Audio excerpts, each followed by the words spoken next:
So these vices, guys, have been proliferated and recognized, promoted, created to be acceptable this day and age, and it's really causing a living hell in society. So especially for like Gen Z, this younger generation, I'm like a millennial. I'm an older millennial, right? Early 40s, and but even I remember what it was like years ago, and this has nothing to do with the vices, but just to put things in perspective, like when I was in college, now granted, this was like literally like 22 years ago at this point, which is kind of creepy to think about, but I was living with three roommates in a 2-story, 4-bedroom house, complete house, two full kitchens, a garage, everything. And our rent total was like $900 a month.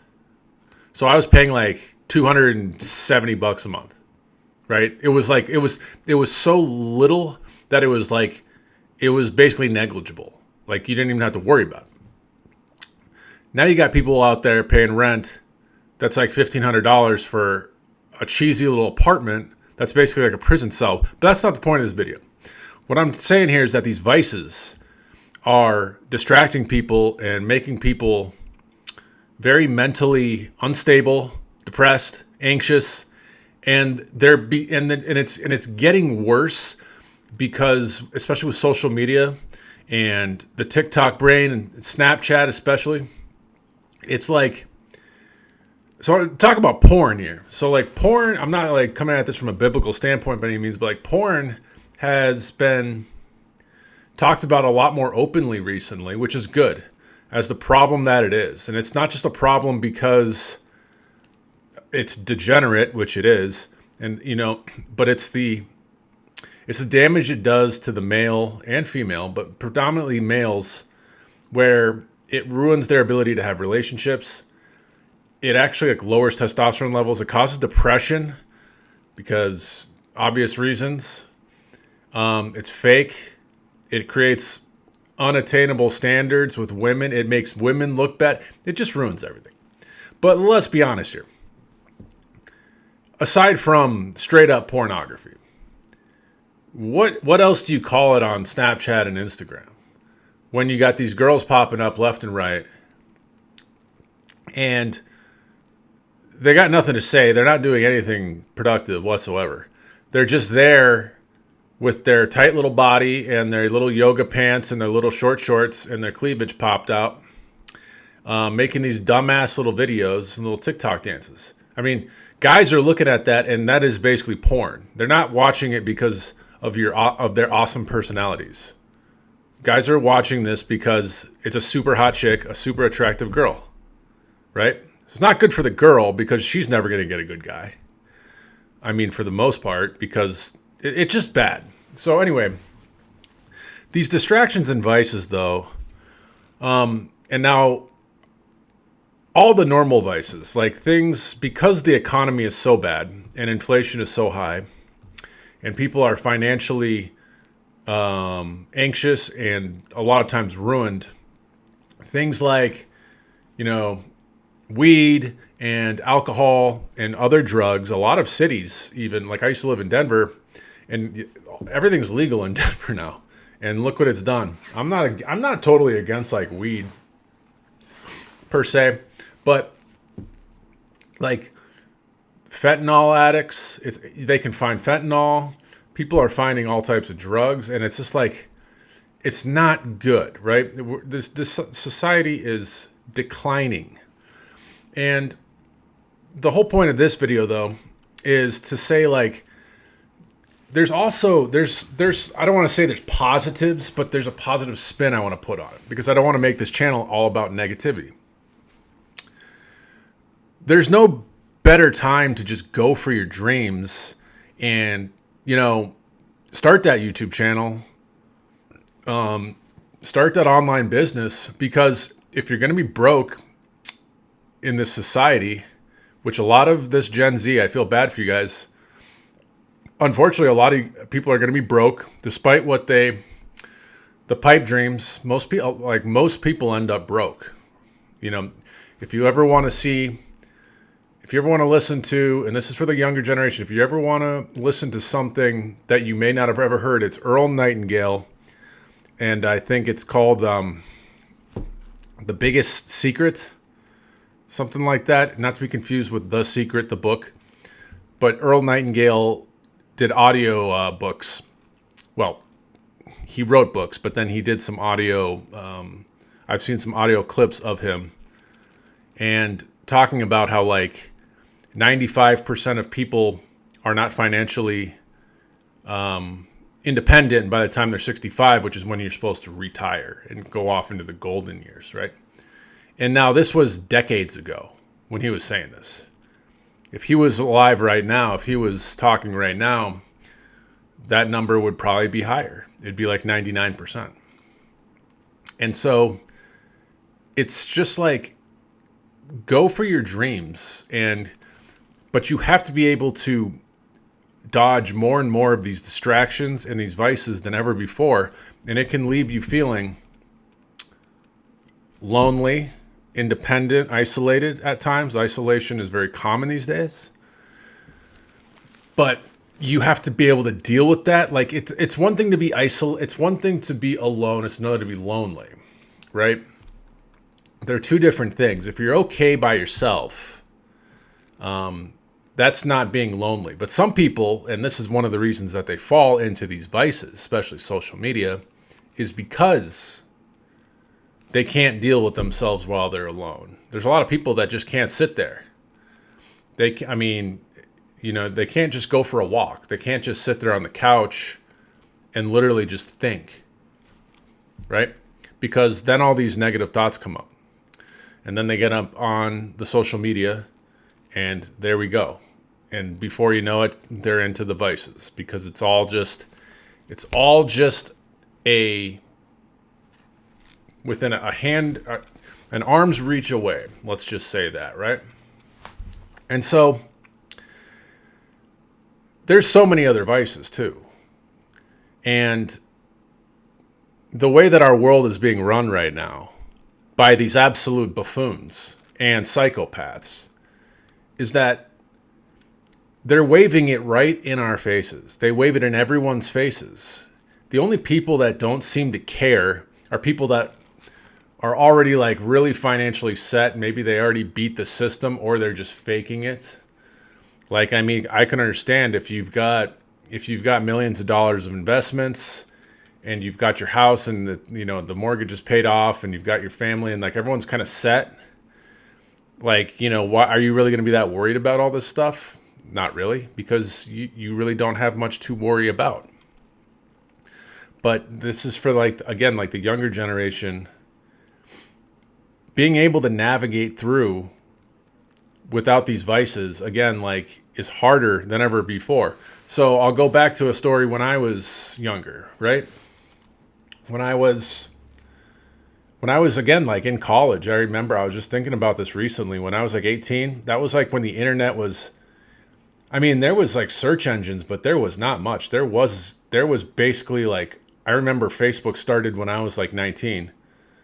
So when I first got to college, there was no Facebook, there was no Instagram, there was no Snapchat, there was no TikTok. There was none of this. There was Yahoo Messenger. We still basically had flip phones. Nobody had a smartphone yet. I remember the first like Droid DNA came out right after I was out of college.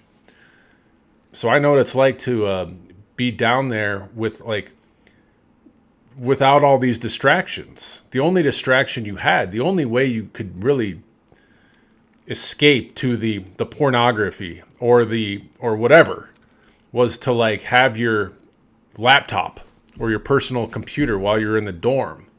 But if you're away from that on your flip phone, there was nothing to do except, I mean that in a great way.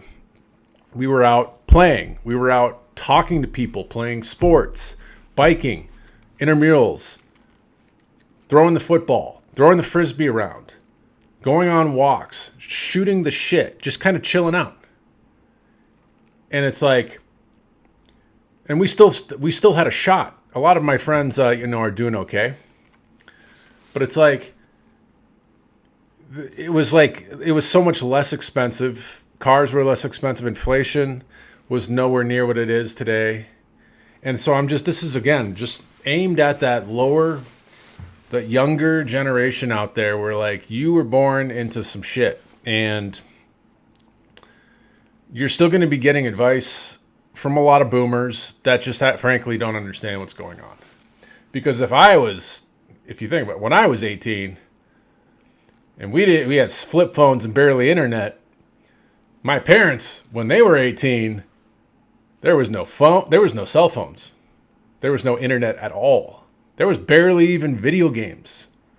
There was like Pong. Like, this is legit. And you could have a family. My parents were married with 3 kids by the time they were both like 27. And a single income, living in a house. It wasn't lavish, but it was a house down in Georgia. 2 vehicles. Doing okay. Food on the table. Bills getting paid. So what I'm meandering through here, guys, is meandering around too is there's a lot to avoid these days, but on the flip side, because of the internet, because of smartphones, because of AI, because of so much that you can do with this little thing in your pocket. You can message people, you can do phone calls, you can do Zoom calls, you can start Shopify sites, you can do so much. There's never almost been a better time to actually go out and like create a brand and just go for it. And again, not a lot of people are going to do this.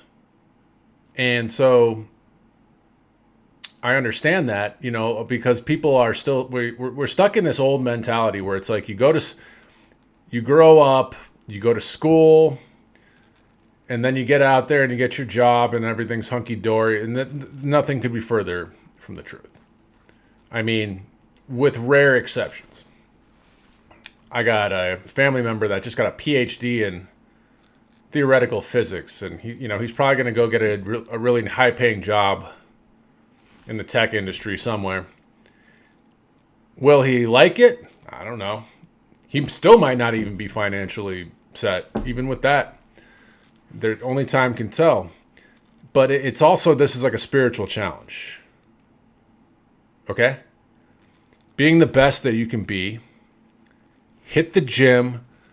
Focus on good nutrition. Don't eat all the crap that everyone around you is. Don't be a lazy ass. Try not to fall into the vices. You can start a business. You can avoid the noise. Keep your frequency high, right? Avoid the noise, but more than ever, you will be separated. The wheat will be separated from the chaff, as they say. The cream will rise to the top, because most people are spending like 4 to 5 hours on social media. Screen time is like 8 hours a day, the average person. So it's bad. Like, we're in Sodom and Gomorrah type of situation here. But I know me personally, and I mean, it's always a struggle. But it's like, you may as well use the tide, use the materials at hand, the technology at hand, to go do something, because you can still beat this system. Because we're at a turning point. We're at what's called the 4th turning. I'm not going to go into that in this video, but you will be able to get through to the other side and possibly even come out better. And a lot of people won't. Unfortunately, that's the sad fact. But how I'll end this video is by saying a lot of people are just so busted up, so broken down, so isolated, that it's becoming normalized. It's just like distraction after distraction, dopamine hit after dopamine hit, on the phone, isolated. They've given up and they don't even know that they've given up. So guys, I'm going to leave it there. I hope you enjoy the video. I mean, let me know what your thoughts are in the comment below. What your thoughts are on this situation. I'd like to know what you think. And also, just to let you guys know, you're not alone. We're out there. It's, it's not all doom and gloom as much as the news and everything likes to make it out to be. But, just hang in there, and again, you might as well go for it. Send it. Why not? Right? You don't have to work for some company for 30 years only to end up broke, and they could can your ass at the drop of a hat, replace you with AI. It doesn't have to be that way. Right? Just go for it. Give the world your gift. Create the best version of yourself and give it away to the world. All right, guys. That's all I got for you. I'll see you in the next video.